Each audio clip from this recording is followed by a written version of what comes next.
أعوذ بالله من الشيطان الرجيم. بسم الله الرحمن الرحيم.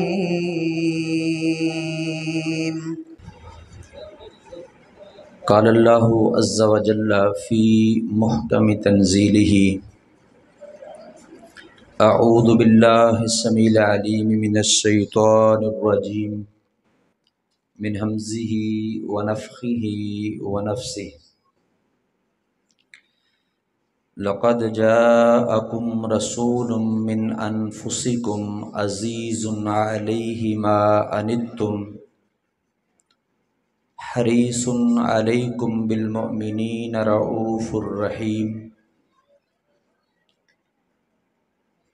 وقال نبینا محمد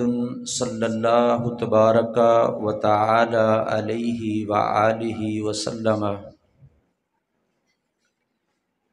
انما انا لکم بمنزلۃ الوالد اعلمکم۔ تمام قسم کی تحمیدات،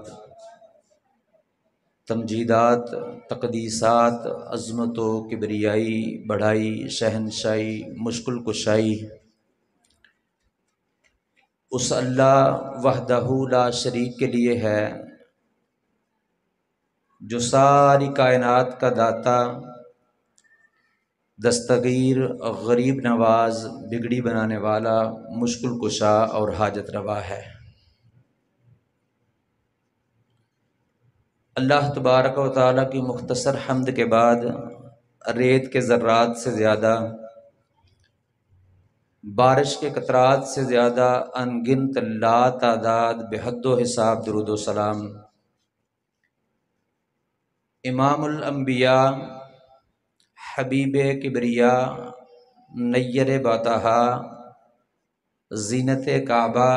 امامنا فی الدنیا و امامنا فی الآخرہ و امامنا فی الجنہ۔ انشاءاللہ تک وہ اچھی بات نہ سارے جن کے امام ہیں محمد رسول اللہ صلی اللہ علیہ وسلم، دنیا میں بھی، آخرت میں بھی، جنت میں بھی، وہ انہی کو امام مانتے ہیں، وہ اونچی آواز سے انشاءاللہ کہیں۔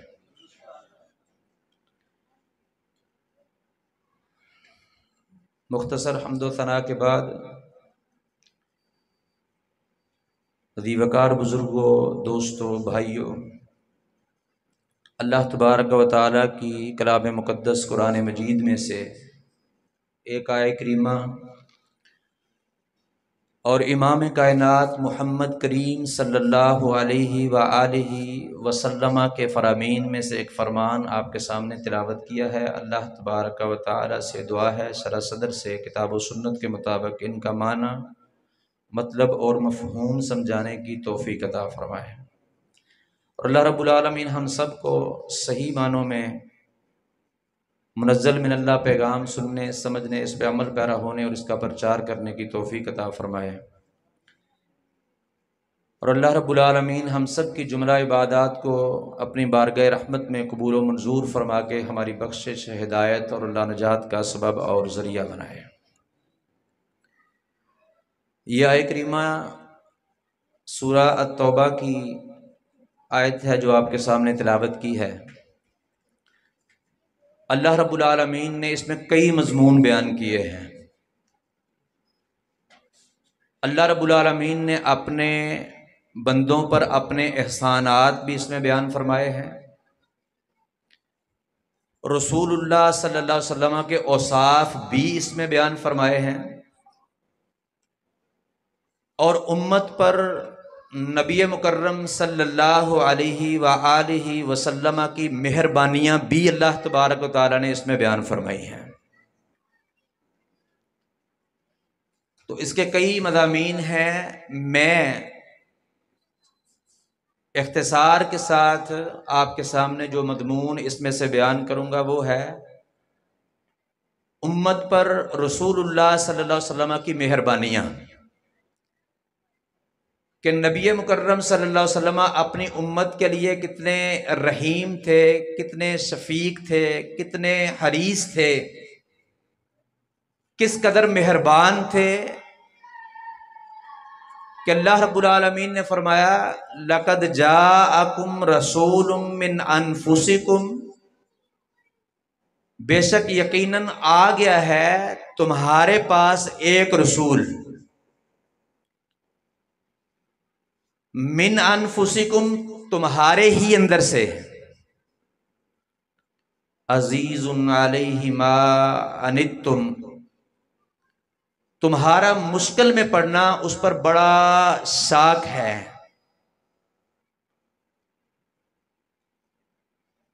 حریص علیکم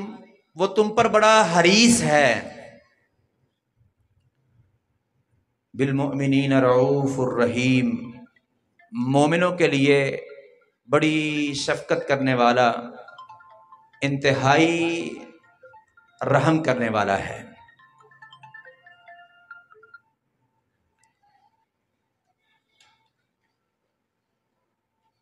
اس قدر رسول اللہ صلی اللہ علیہ وسلم اپنی امت پر مہربان تھے، رحیم تھے، شفیق تھے، حریص تھے کہ امت کا مشقت میں پڑنا، مشکل میں پڑنا رسول اللہ صلی اللہ علیہ وسلم کو ہرگز گوارا نہیں تھا۔ امت کا مشکل میں پڑنا نبی مکرم صلی اللہ علیہ وسلم اپنے آپ کو مشکل میں پڑنا جو ہے وہ سمجھتے تھے۔ ایک اور مقام پہ اللہ تبارک و تعالیٰ نے رسول اللہ صلی اللہ علیہ وسلم کے بارے میں فرمایا محمد الرسول اللہ والذین معہ اشداء علی الکفار رحماء بینہم، کہ محمد الرسول اللہ اور آپ کے ساتھی کافروں پر بڑے سخت ہیں اور آپس میں بہت نرم دل ہیں۔ یعنی رسول اللہ صلی اللہ علیہ وسلم امت کے لیے کیوں مہربان نہ ہوتے، کیوں رحیم شفیق اور حریص نہ ہوتے، کہ اللہ رب العالمین نے ان کو بنایا ہی مومنوں پر نرمی کرنے والا۔ اور ایک اور مقام پہ اللہ رب العالمین فرماتے ہیں وَمَا أَرْسَلْنَاكَ إِلَّا رَحْمَةً لِلْعَالَمِينَ، کہ ہم نے آپ کو بھیجا ہی رحمت بنا کر ہے، تو پھر رحمت کیوں نہ کرتے، پھر اپنی امت کے لیے مہربان کیوں نہ ہوتے، پھر اپنی امت کا مشقت میں پڑنا ان پر شاق کیوں نہ ہوتا، کہ جب اللہ رب العالمین نے بنا کر ہی رحمت بھیجا، سراسر رحمت بنا کے بھیجا، اور جو پھر آپ کو دین دے کر بھیجا وہ بھی دین حنیف۔ صحیح بخاری کے حدیث ہے رسول اللہ صلی اللہ علیہ وسلم نے فرمایا اللہ تعالیٰ نے دین حنیف دے کر مجھے سیدھا اور سچا اور آسان دین دے کر بھیجا ہے، ایسا دین کہ جس میں نبی مکرم صلی اللہ علیہ وسلم نے فرمایا لا ضرر ولا ضرار، نہ شروع میں کسی کو تکلیف دینی ہے، نہ کوئی تکلیف دے تو اس کے بدلے میں اس کو زیادہ تکلیف دینی ہے۔ اتنا رحیم، اتنا شفیق، اتنا حنیف، اتنا سیدھا سچا اور سچا دین دے کر محمد کریم صلی اللہ علیہ وسلم کو اللہ رب العالمین نے مبعوث فرمایا، تو پھر آپ اپنی امت پر مہربان کیوں نہ ہوتے، اپنی امت پر رحیم شفیق حریص کیوں نہ ہوتے؟ تو آپ کی مہربانیاں رسول اللہ صلی اللہ علیہ وسلم کی چند احادیث آپ کے سامنے بیان کر کے یہ بات ثابت کرتا ہوں کہ نبی مکرم صلی اللہ علیہ وسلم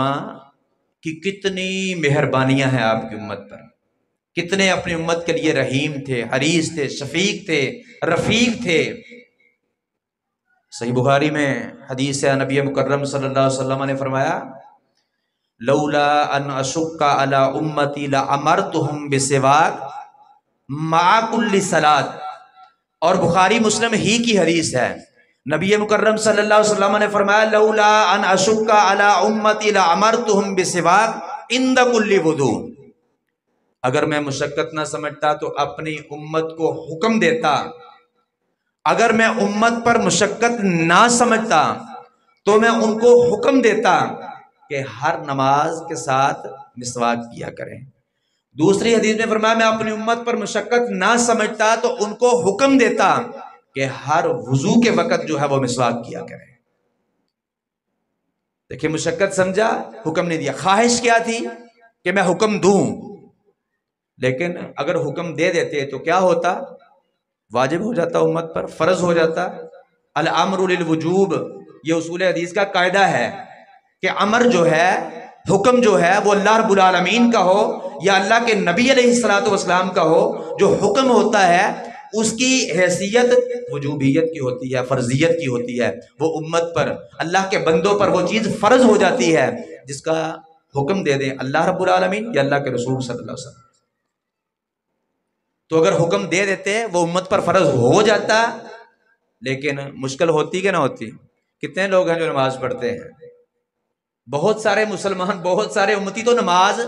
پڑھتے ہی نہیں ہیں، اور جو پڑھتے ہیں وہ کتنے لوگ ہیں جو ہر وضو کے ساتھ مسواک کرتے ہیں؟ تو یہ مشقت تھی، اس لیے نبی مکرم صلی اللہ علیہ وسلم نے یہ مشقت سمجھ کر اپنی امت کو حکم نہیں دیا۔ اور یہ مشقت کا خیال کس کے لیے رکھا؟ اپنے لیے۔ صحیح بخاری میں حدیث ہے، رسول اللہ صلی اللہ علیہ وسلم، میری اور آپ کی امی جان سیدہ عائشہ رضی اللہ عنہا فرماتی ہیں، جب بھی رسول اللہ صلی اللہ علیہ وسلم رات کو بیدار ہوتے تو سب سے پہلا کام آپ مسواک کرتے تھے۔ جب بھی باہر سے گھر آتے تو سب سے پہلا کام آ کے آپ مسواک کیا کرتے تھے۔ آپ ہر وضو کے ساتھ بھی مسواک کرتے، نماز کے ساتھ بھی مسواک کرتے۔ آپ تو کیا، آپ کے صحابہ کرام رضوان اللہ علیہم اجمعین جنہوں نے نبی مکرم صلی اللہ علیہ وسلم سے ڈائریکٹ دین کو سیکھا، ان کے بارے میں صحیح بخاری میں ہے کہ ان کے کان میں اس طرح مسواک ہوتی تھی جس طرح منشی کے کان پہ قلم ہوتا ہے۔ تو ہر وضو کے ساتھ بھی وہ مسواک کرتے تھے، اور بخاری کی حدیث کے مطابق ہر اقامت اور تکبیر تحریمہ کے درمیان بھی وہ مسواک کیا کرتے تھے۔ تو پھر یہ مشقت کا خیال کس کا رکھا؟ ساری امت کا، اس میں صحابہ بھی ہیں، لیکن اللہ کی قسم خصوصاً میرا اور آپ کا، جنہوں نے بعد میں آنا تھا، کہ ان کی سستی، ان کی کاہلی،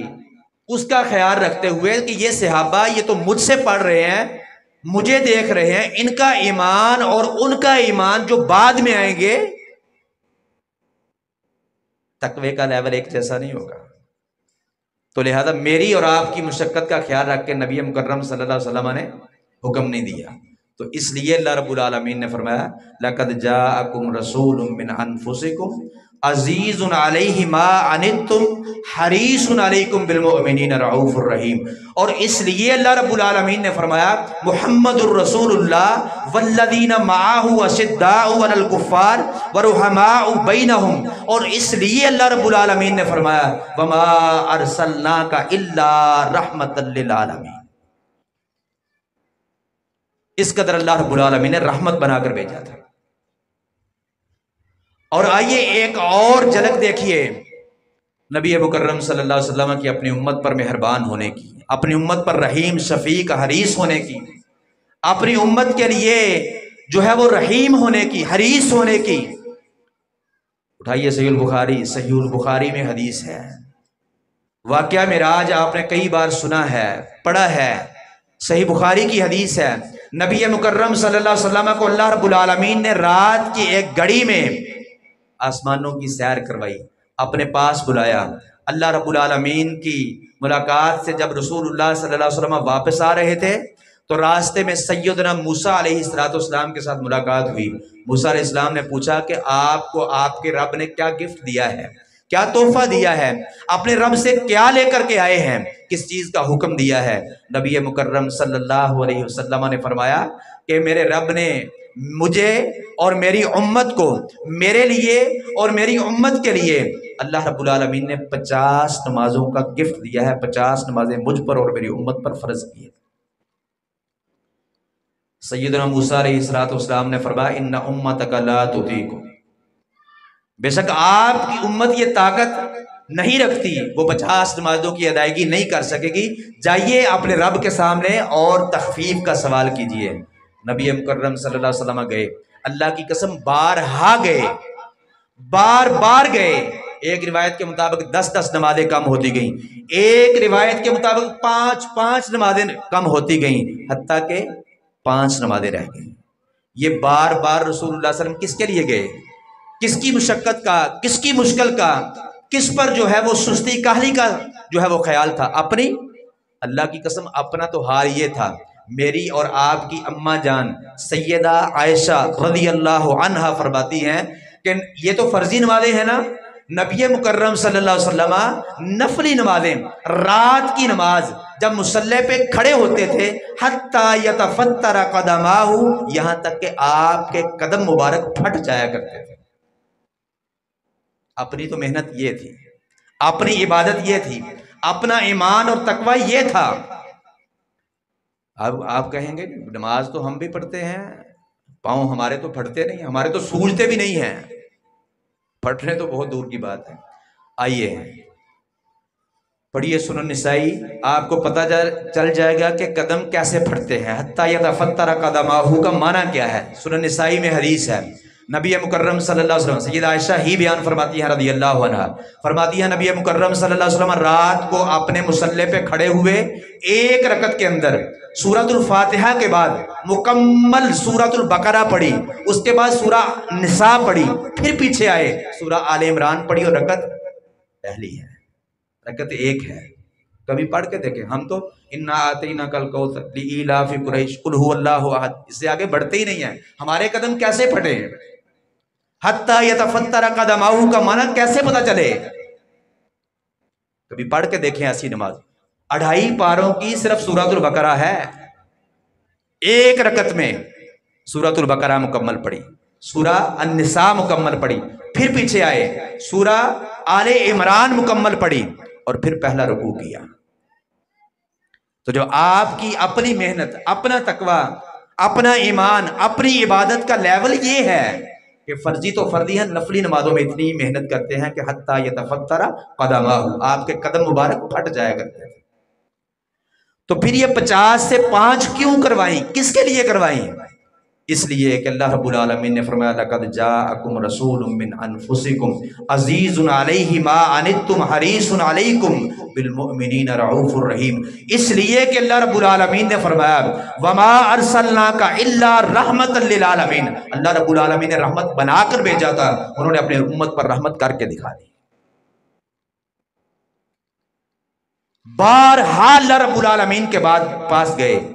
تخفیف کا سوال کیا اور 50 سے 5 کروائیں۔ یہ کس کے لیے تھا؟ یہ میری اور آپ کی مشقت کو دیکھ کے تھا، یہ مجھ پر اور آپ پر مہربانی تھی، رحمت تھی، رؤوفی اور رحیمی تھی۔ میرے اور آپ کے لیے یہ اتنے حریص تھے، میرے اور آپ پر یہ مہربانی تھی، اپنا کوئی لالچ نہیں تھا، کسی قسم کی سستی، کسی قسم کی کاہلی نہیں تھی، خود تو نفلی نمازوں میں اتنی محنت تھی حتی یتفتر قدماہ۔ اور آگے ایک اور جھلک رسول اللہ صلی اللہ علیہ وسلم کی اپنی امت پر، مجھ پر اور آپ پر مہربانی کی دیکھی ہے۔ صحیح بخاری میں حدیث ہے، نبی مکرم صلی اللہ علیہ وسلم ایک دن عشاء کی نماز، ویسے ہر نماز فجر کی، ظہر کی، عصر کی، مغرب کی نبی مکرم صلی اللہ علیہ وسلم پسند تھا، آپ کو محبوب تھا کہ اول وقت میں ادا کی جائے، لیکن عشاء کی نماز کے بارے میں آپ کو یہ بات پسند تھی کہ وہ رات کو تاخیر سے پڑھی جائے۔ صحیح بخاری میں حدیث ہے، رسول معظم صلی اللہ علیہ وسلم اپنے گھر میں تشریف فرما تھے، سیدہ عائشہ رضی اللہ عنہا کے حجرے میں تھے، لوگ مسجد میں جمع ہیں، اتنا لیٹ ہوئے کہ عورتیں اور بچے سونے لگیں، سو گئے پھر بیدار ہوئے، پھر سو گئے پھر بیدار ہوئے، اونگ کے ساتھ ایک دوسرے کے اوپر گرنے لگے، یہاں تک کہ سیدنا عمر بن خطاب رضی اللہ تعالیٰ عنہ ہو گئے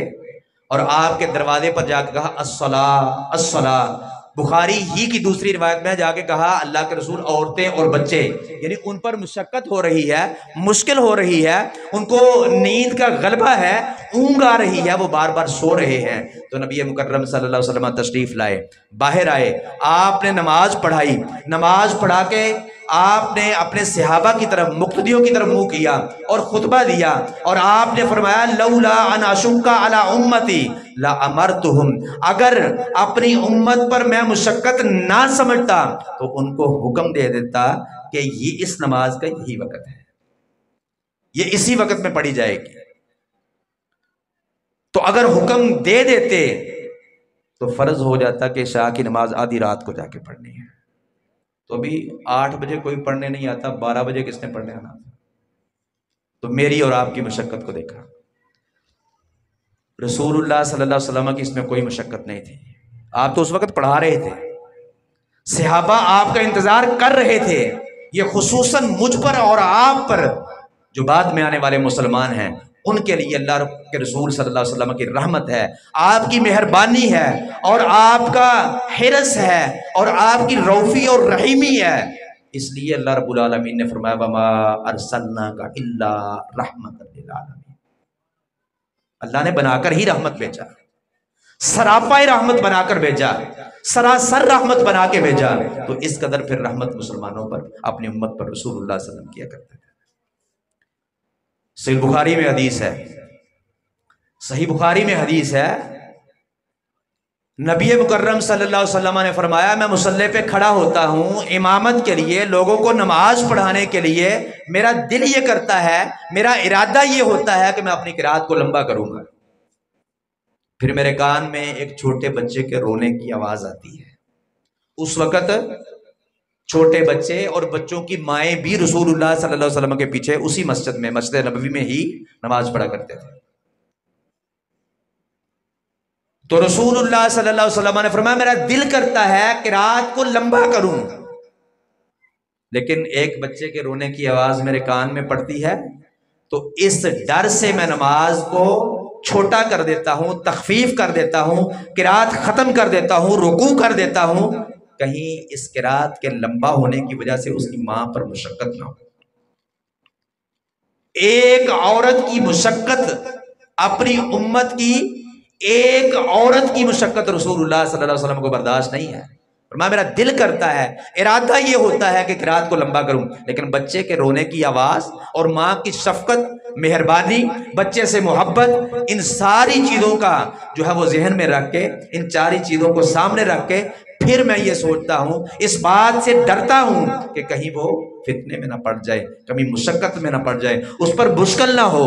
تو نبی مکرم صلی اللہ علیہ وسلم یہ بات ہے جو اللہ رب العالمین نے فرمائی لقد جاءکم رسول من انفسکم عزیز علیہ ما عنتم حریص علیکم بالمؤمنین رؤوف رحیم. یہ تھی رسول اللہ صلی اللہ علیہ وسلم کی رحمت، یہ تھی آپ کی روفی اور رحیمی، یہ تھی آپ کا حرص، یہ تھا آپ کا انتم مشکل میں گزرنا، آپ تمہارا مشکل میں پڑنا، آپ کا شاق گزرنا آپ پر یہ تھا کہ آپ امت کی مشقت کو اپنی مشقت سمجھتے، امت کی مشکل کو اپنی مشکل سمجھتے تھے. اور صحیح البخاری میں حدیث ہے، نبی مکرم صلی اللہ علیہ وسلم نے اپنی امت کے ائمہ کو، اماموں کو، نماز پڑھانے والوں کو یہ نصیحت کی، حکم دیا. آپ نے فرمایا کہ جب لوگوں کو امامت کرواؤ، جب تم میں سے کوئی نماز پڑھائے لوگوں کو تو پھر تخفیف کرے، چھوٹی نماز پڑھائے، اس لیے کہ منہم السقیمہ، ان کے اندر بیمار بھی ہوتے ہیں، والکبیرہ، اور ان میں بڑے بزرگ بھی ہوتے ہیں، اور ان کے اندر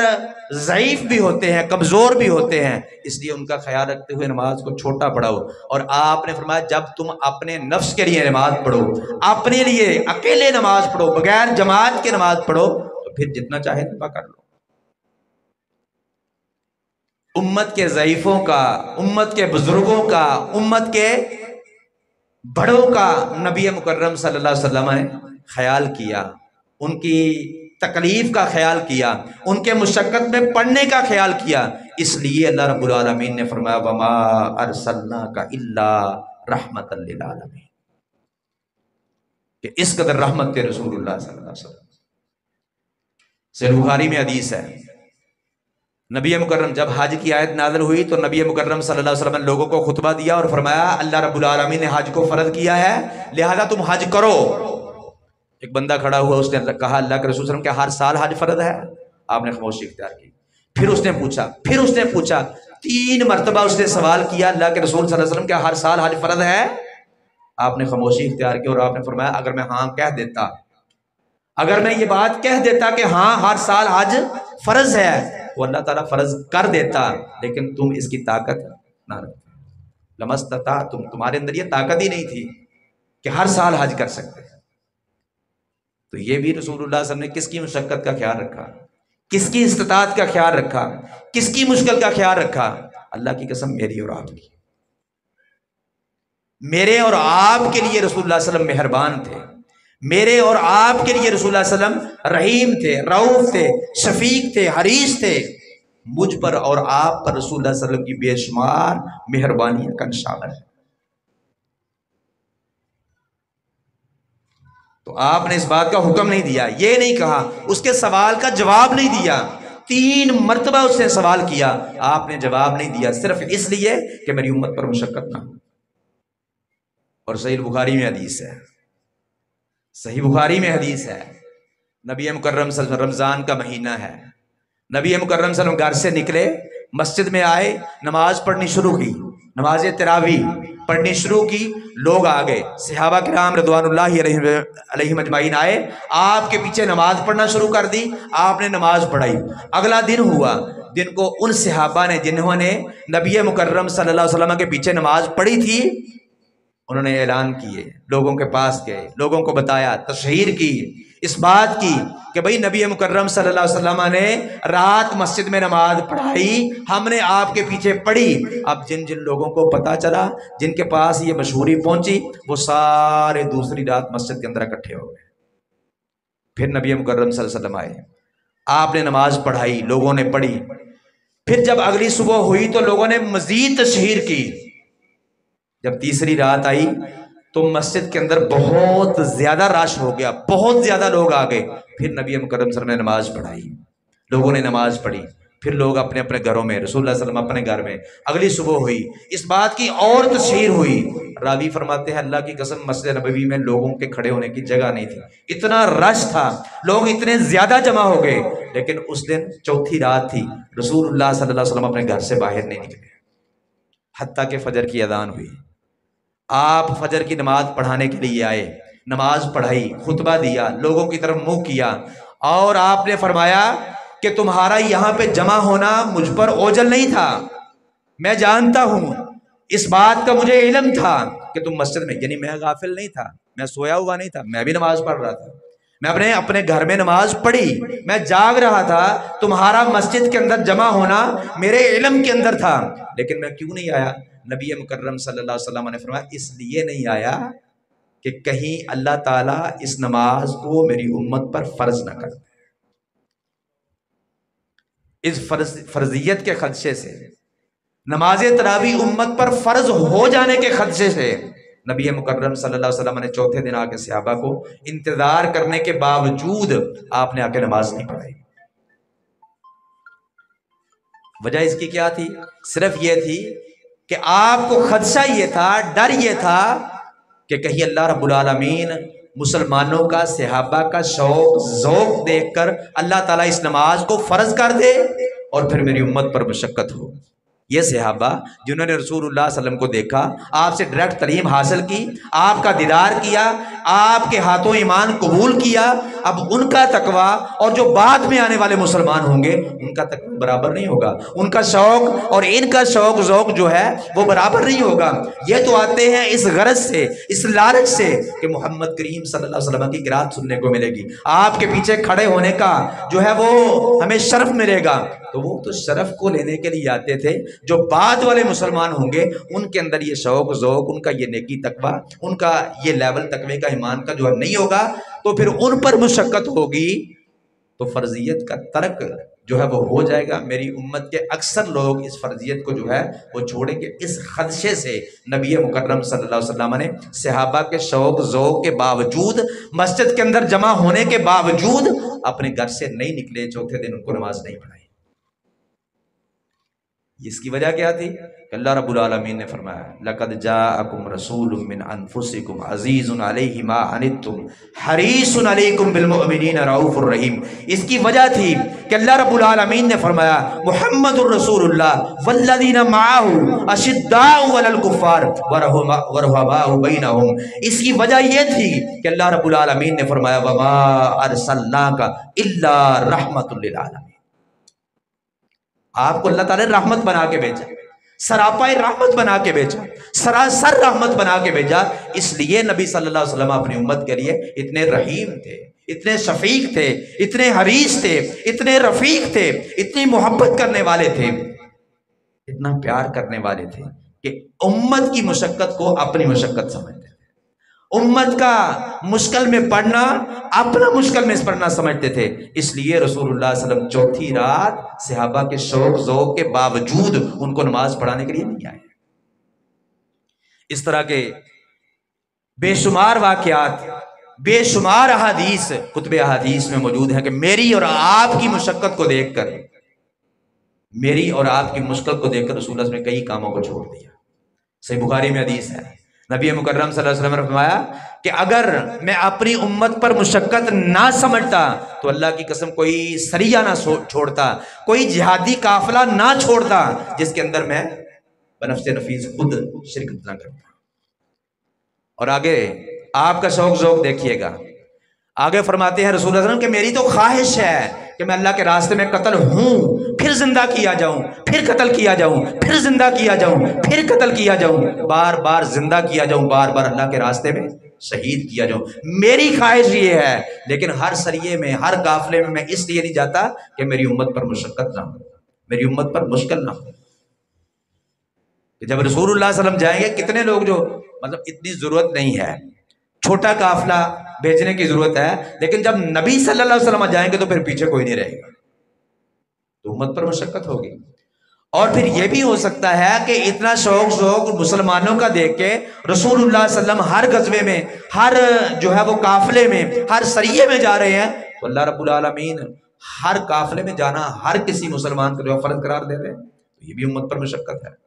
تو میری اور آپ کی مشکل، میری اور آپ کی مشقت کا خیال رکھا نبی مکرم صلی اللہ علیہ وسلم۔ تو اتنا عظیم عمل جس کے لیے آپ کی خواہش تھی کہ میں بارہا قتل کیا جاؤں، بارہا شہید کیا جاؤں اور بارہا مجھے زندہ کیا جائے، اس عمل کو رسول اللہ صلی اللہ علیہ وسلم نے کئی قافلوں میں ترک کر کے، ان کو کئی قافلوں کو چھوڑ کر ان میں نہیں گئے، صرف اس لیے کہ میری امت پر مشقت نہ ہو۔ اس طرح کے کئی واقعات، کئی احادیث کتب حدیث کے اندر ہیں کہ نبی مکرم صلی اللہ علیہ وسلم صرف میری اور آپ کی مشقت کا، میری اور آپ کی مشکل کا خیال رکھتے ہوئے، تو یہ کیوں نہ کرتے؟ کیونکہ اللہ رب العالمین نے بنا کر ہی رحمت بھیجا، بنا کر ہی رؤوف بھیجا، بنا کر ہی رحیم بھیجا، بنا کر ہی شفیق بھیجا، بنا کر ہی جو ہے وہ حریص بھیجا، سراپا رحمت بنا کے بھیجا، تو کیوں نہ رحمت کرتے ہیں؟ تو نبی مکرم صلی اللہ علیہ وسلم کی بے شمار مہربانیاں ہیں امت پر، لیکن لمحہ فکریہ ہے اللہ کی قسم میرے اور آپ کے لیے، لمحہ فکریہ ہے میرے اور آپ کے لیے، امت کے لیے، لا الہ الا اللہ محمد رسول اللہ صلی اللہ علیہ وسلم پڑھنے والوں کے لیے، آپ کے ساتھ محبت کا، عشق کا دعویٰ کرنے والوں کے لیے، آپ کے ساتھ جو ہے وہ پیار کا دعویٰ کرنے والے، آپ پر ایمان لانے کا دعویٰ کرنے والے، آپ کے امتی ہونے کا دعویٰ کرنے والوں کے لیے لمحہ فکریہ ہے کہ آپ کی محبتوں کا اس قدر نشاور ہے، آپ کی محبتوں کا سیلاب طوفان اس قدر ہے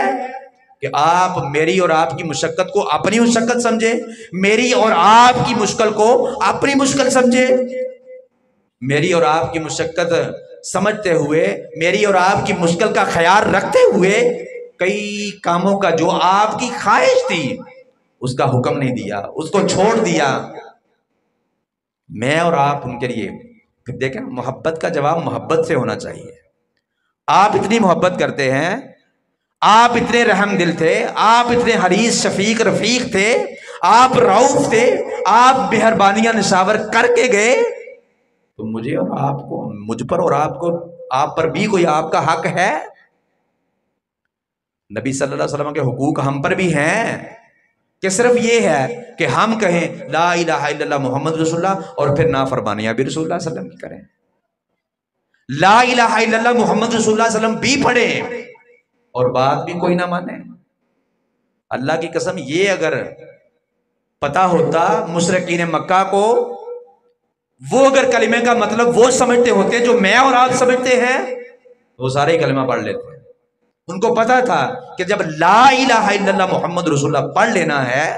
تو پھر رسول اللہ صلی اللہ علیہ وسلم کی بات کے آگے کسی اور کی بات نہیں چلنی، پھر رسول اللہ صلی اللہ علیہ وسلم کی اطاعت کے آگے کسی اور کی اطاعت نہیں چلنی، پھر رسول اللہ صلی اللہ علیہ وسلم کے حکم کے آگے، آپ کی تعلیمات کے آگے، آپ کے منزل من اللہ دین کے آگے اپنی خواہشات نفس جو ہے وہ کام نہیں آئیں گے۔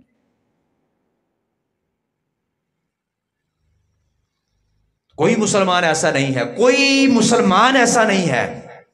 جو یہ دعویٰ نہ کرے کہ میں محمد رسول اللہ صلی اللہ علیہ وسلم سے محبت کرتا ہوں، میں رسول اللہ صلی اللہ علیہ وسلم سے پیار کرتا ہوں، میں عاشق رسول ہوں، میں محب رسول ہوں۔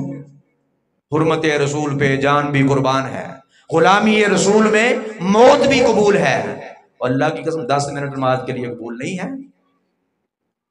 یہ چھوٹی سی ایک داڑھی جو ہے وہ قبول نہیں ہے، رسول اللہ صلی اللہ علیہ وسلم کے چہرے جیسا چہرہ قبول نہیں ہے، آپ کی عبادت جیسی عبادت قبول نہیں ہے،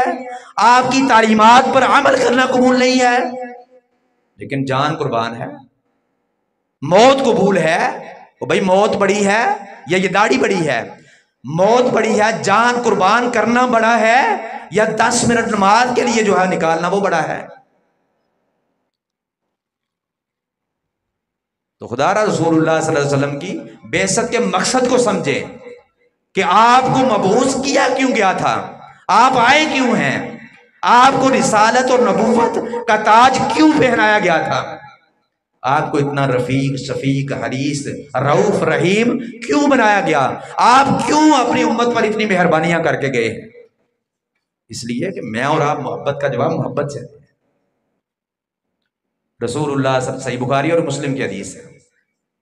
صحیح بخاری اور مسلم کی حدیث ہے، عبداللہ بن مسعود رضی اللہ تعالیٰ عنہ فرماتے ہیں کہ میں نے اللہ کے حبیب علیہ السلام سے سوال پوچھا، ای العمل احب الی اللہ، اے اللہ کے حبیب علیہ السلام بتائیے اللہ تعالیٰ کو سب سے زیادہ محبوب، محبوب نہیں احب اسم تفضیل کا ٹھیک ہے، سب سے زیادہ محبوب، سب سے زیادہ محبوب عمل جو ہے وہ کون سا ہے؟ پوچھنے کا مقصد کیا تھا کہ میں لا الہ الا اللہ محمد رسول اللہ صلی اللہ علیہ وسلم پڑھتا ہوں، آپ کا کلمہ پڑھتا ہوں، آپ پر جان نشاور کرنے والا ہوں، آپ سے محبت کرتا ہوں، آپ کے ساتھ پیار کا دعویٰ کرتا ہوں، آپ پر ایمان کا دعویٰ کرتا ہوں، اور آپ کا امتی ہونے کا دعویٰ کرتا ہوں۔ آپ بتائیے میں آپ پر ایمان لانے کے بعد کون سا عمل کروں کہ آپ کے اور اللہ کے ہاں سب سے زیادہ محبوب بندہ بن جاؤں؟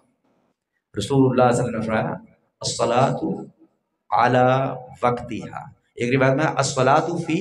اول وقتہا، نماز کو اس کے اول وقت میں ادا کرنا یہ اللہ رب العالمین کا احب عمل ہے، سب سے زیادہ محبوب ہے۔ اب میں اور آپ یہ نعرہ لگائیں حرمت رسول پہ جان بھی قربان ہے، غلامی رسول میں موت بھی قبول ہے، اور اللہ کے گھر سے آواز ہے اللہ اکبر اللہ اکبر، اللہ سب سے بڑے ہیں، اللہ سب سے بڑے ہیں، تو میں اپنی دکان پہ، اپنے کمپیوٹر پہ، اپنے دنیا کی کسی مشغولیت میں مشغول ہوں، اذان ہو گئی، اقامت ہو گئی، جماعت ہو گئی، حتیٰ کہ نماز کا وقت چلا گیا، اگلی نماز کا وقت شروع ہو گیا، میں اپنی مشغولیت میں مشغول ہوں، اپنی مصروفیت میں مصروف ہوں، اپنی دکان پہ ہوں، اپنے گھر میں ہوں، کمپیوٹر لیپ ٹاپ پہ ہوں، گیم کھیلنے میں مصروف ہوں، دعویٰ میرا کیا ہے؟ حرمت رسول پہ جان بھی قربان ہے، غلامی رسول میں موت بھی قبول ہے، لیکن کیا ہے کہ اذان ہو گئی، اقامت ہو گئی، جماعت ہو گئی، نماز کا وقت چلا گیا، اگلی نماز کا وقت شروع ہو گیا، میں وہیں پہ مصروف ہوں، تو اللہ کی قسم مجھے یہ پتہ ہی نہیں ہے، میں کہتا تو ہوں اللہ اکبر، اللہ سب سے بڑے ہیں، لیکن اس کا مطلب نہیں سمجھتا ہوں، اس کے مطابق عقیدہ نہیں ہے، اس کے مطابق میرا عمل نہیں ہے، میں کہتا تو ہوں اللہ اکبر، اللہ سب سے بڑے ہیں، لیکن بڑا کس کو سمجھتا ہوں؟ عملی طور پہ بڑا کس کو سمجھتا؟ اپنی دکان کو، اپنے کمپیوٹر کو، اپنے موبائل کو، اپنے لیپ ٹاپ کو، اپنی گیم کو، دنیا کی مشغولیت کو اللہ رب العالمین سے بھی بڑا بنایا ہوا ہے، اس لیے تو اس بڑے کی بات مان کے، اس بڑے میں مشغول ہو کر، اس بڑے کی بات کو، اس بڑے کے گھر کی غبار کو میں نے چھوڑ دیا۔ ساری زندگی کامیابی ڈھونڈتے رہتے ہیں، کامیابی جو ہے تلاش کرتے رہتے ہیں، اللہ کے گھر سے ایک دن میں 10 مرتبہ یہ آواز آتی ہے، ایک دن میں 10 مرتبہ، 5 اذانوں میں 10 مرتبہ اللہ رب العالمین کے گھر سے آواز آتی ہے، حی علی الفلاح، حی علی الفلاح، آؤ کامیابی کی طرف، آؤ کامیابی کی طرف۔ اللہ کی قسم میں کامیابی سمجھوں اگر تو میرا معاملہ یہ ہے کہ میں اللہ اکبر کی آواز پہ لبیک کہتا ہوں تو اللہ کو بڑا سمجھتا ہوں، حی علی الفلاح کی آواز پہ لبیک کہتا ہوں، دنیا کی فلاح، دنیا کے کام، دنیا کی مشغولیت جس کو اکٹھا کرنے میں ساری زندگی گزار دیتا ہوں، اگر اس کو چھوڑ کر میں اللہ رب العالمین کے گھر کی آواز پہ لبیک کہتا ہوں، اللہ اکبر کی آواز پہ لبیک کہتا ہوں، حی علی الفلاح کا معنی سمجھ کر، اس کو اپنی اصل دنیاوی اور اخروی کامیابی سمجھ کر اگر میں اس پر حاضری دیتا ہوں، دنیا کے کاموں کو، اس کی مشغولیات کو ترک کر دیتا ہوں، اس کو ٹھپ کر کے یہاں پہ آ کے لبیک کہتا ہوں، اللہ کی قسم میرا دعویٰ سچا ہے، حرمت رسول پہ جان بھی قربان ہے، غلامی رسول میں موت بھی قبول ہے، میں عاشق رسول، میں محب رسول، میں آپ سے بڑی محبت کرنے والا، میں جو ہے وہ آپ سے بڑا پیار کرنے والا آپ کا امتی ہوں، آپ کا سچا امتی ہوں، پھر یہ میرا دعویٰ سچا ہے۔ اگر میرا معاملہ اس کے برعکس ہے کہ حی علی الفلاح کی آواز تو سنی لیکن مرضی اپنے کی، کامیابی کی آواز تو سنی لیکن کامیابی سمجھا کس کو؟ اپنی دکان کو، اپنی مشغولیت کو، اپنے کاروبار کو، اپنے کھیتوں کھلیان کو، اگر اس کو کامیابی سمجھا ہے تو اللہ کی قسم میرا دعویٰ جھوٹا ہے، حرمت رسول پہ جان بھی قربان ہے، غلامی رسول میں موت بھی قبول ہے۔ صرف ایک حدیث بیان کر کے پھر اپنی بات کو ختم کرتا ہوں۔ اس کے آگے عبداللہ بن مسعود رضی اللہ عنہ فرماتے ہیں کہ میں نے پوچھا ثم عیون، اے اللہ کے حبیب علیہ السلام، اس کے بعد کون سا عمل ہے جو اللہ رب العالمین کو سب سے زیادہ محبوب ہے؟ فرمایا بر الوالدین، والدین کے ساتھ نیکی کرنا، حسن سلوک کرنا، دنیاوی باتوں میں اللہ کے رسول کی نافرمانی کے علاوہ والی باتوں میں ان کا حکم ماننا، یہ اللہ تعالیٰ کو سب سے زیادہ محبوب ہے۔ قرآن مجید میں بے شمار مقامات پہ جہاں پہ اللہ رب العالمین نے اپنی توحید کا ذکر کیا، اپنی وحدانیت کا ذکر کیا ہے، وہاں پہ اللہ رب العالمین نے والدین کے ساتھ احسان کا ذکر کیا ہے۔ مفسر قرآن عبد الرحمن کیلانی رحمہ اللہ لکھتے ہیں کہ اس کی وجہ یہ ہے کہ جس طرح پیدا کرنے میں، تخلیق کرنے میں اللہ رب العالمین یکتا ہے، اسی طرح پرورش کرنے میں بھی والدین یکتا ہے، اس لیے جہاں پہ اپنی توحید کا اعلان کیا ہے وہاں پہ والدین کی توحید کا بھی اعلان کیا ہے۔ اور اللہ رب العالمین نے قرآن مجید میں یہاں تک فرمایا وَقَضَىٰ رَبُّكَ أَلَّا تَعْبُدُوا إِلَّا إِيَّاهُ وَبِالْوَالِدَيْنِ إِحْسَانًا، یہ تمہارے رب کا فیصلہ ہے، رب کے والدین کے ساتھ احسان کرنا، حسن سلوک کرنا، ان کا حکم ماننا، ان کے ساتھ نیکی کرنا، اچھا برتاؤ کرنا، اچھے طریقے سے پیش آنا، حتیٰ کہ اف تک نہ کہنا، اف تک نہ کہنا، کوئی جواب آگے سے نہ دینا۔ یہ کیا ہے؟ وَقَضَىٰ رَبُّكَ، میرے اور آپ کے رب کا فیصلہ ہے۔ اللہ کی قسم جو والدین کے حکم کو نہیں مانتا، ان کے ساتھ جو ہے بدسلوکی کرتا ہے، احسان نہیں کرتا، ان کے ساتھ نیکی والا معاملہ نہیں کرتا، ان کی خدمت نہیں کرتا، اطاعت نہیں کرتا، اللہ کی قسم وہ اپنے رب کا فیصلہ نہیں مانتا، پھر وہ کہتا پھرے حرمت رسول پہ جان بھی قربان ہے، غلامی رسول میں موت بھی قبول، اللہ کی قسم جھوٹا ہے، جھوٹا ہے وہ شخص، اس کا کوئی دعویٰ سچا نہیں ہے، کوئی نعرہ سچا نہیں ہے، نعرہ نہ لگائے، حرمت رسول پہ جان قربان کا نعرہ، غلامی رسول پہ موت قبول کا نعرہ نہ لگائے، لیکن عملی طور پہ رسول اللہ علیہ وسلم کی اطاعت کرے، عملی طور پہ رسول اللہ علیہ وسلم پر اپنی جان نشاور کرے، عملی طور پہ رسول اللہ علیہ وسلم کے احکامات کے مطابق، منزل من اللہ شریعت کے مطابق اپنی زندگی کو بنا لے، اللہ کی قسم وہ سچا عاشق رسول، وہ سچا محب رسول، وہ سچا امتی ہے، اس کو نعرے لگانے کی ضرورت نہیں ہے۔ اس کے بعد عبداللہ بن مسعود فرماتے ہیں، میں نے پوچھا اللہ کے رسول صلی اللہ علیہ وسلم اس کے بعد کون سا عمل ہے؟ رسول اللہ صلی اللہ علیہ وسلم نے فرمایا کہ الجہاد فی سبیل اللہ، اللہ تعالیٰ کے راستے میں جہاد کرنا، یہ اللہ رب العالمین کو سب سے زیادہ محبوب ہے۔ یہ اللہ تعالیٰ کو کتنا محبوب ہے اور رسول اللہ صلی اللہ علیہ وسلم کو کتنا محبوب ہے، آپ کو جو پہلے حدیث میں نے بیان کیا اس سے اندازہ لگا لے، صحیح بخاری کی حدیث کہ آپ نے فرمایا میری خواہش یہ ہے کہ میں قتل کیا جاؤں، پھر زندہ کیا جاؤں، پھر قتل کیا جاؤں، پھر زندہ کیا جاؤں، بارہا مجھے شہید کیا جائے، پھر میں زندہ کیا جاؤں۔ اتنا محبوب تھا رسول اللہ صلی اللہ علیہ وسلم کو جہاد فی سبیل، اتنا محبوب ہے اللہ رب العالمین کو کہ اللہ رسول اللہ صلی اللہ علیہ وسلم نے فرمایا کہ اللہ تعالیٰ کے راستے میں جہاد کرنا یہ اللہ تعالیٰ کا احب عمل ہے، ان اعمال میں سے ہے جن کے ساتھ اللہ تبارک و تعالیٰ سب سے زیادہ محبت کرتے ہیں، یعنی جو بندے کرنے والے ہیں ان بندوں سے اللہ رب العالمین سب سے زیادہ محبت کرنے والے ہیں۔ تو اگر میں اور آپ اپنے دعوے میں، اپنے نعرے میں سچا ہونا چاہتے ہیں تو پھر محبت کا جواب نہیں سمجھ آئی؟ سمجھ آئی باتوں کے کہ نہیں؟ کہ رسول اللہ صلی اللہ علیہ وسلم کتنے مہربان تھے، کتنی مہربانیاں نشاور کی رسول اللہ صلی اللہ علیہ وسلم ہم نے، تو ہم بھی محبت کا جواب محبت سے دیں گے کہ نہیں دیں گے انشاءاللہ؟ ہاتھ کھڑے کرو ہاں جڑے کہندے نے اج تو بعد اسی 5 ٹائم نماز جماعت دے نال پڑھاں گے انشاءاللہ. اچے ہاتھ اپنے سر تو تے اچے کرو یار. والدین دی اطاعت کریں گے انشاءاللہ، رسول اللہ صلی اللہ علیہ وسلم دی اطاعت کریں گے، نبی صلی اللہ علیہ وسلم دے نال سچی محبت، سچا عشق، صحیح عاشق رسول، صحیح محب رسول، رسول اللہ صلی اللہ علیہ وسلم کی اطاعت میں، آپ کی فرما برداری میں، آپ کی تعلیمات میں اپنی خواہش نفس کو جو ہے وہ قبر کے اندر ڈال دیں گے انشاءاللہ. اللہ رب العالمین آپ کو بھی مجھے بھی توفیق عطا فرمائے. وما توفیقی الا باللہ. اقول قولی ھذا استغفر اللہ لی ولکم ولسائر المسلمین. أعوذ بالله من الشيطان الرجيم. بسم الله الرحمن الرحيم.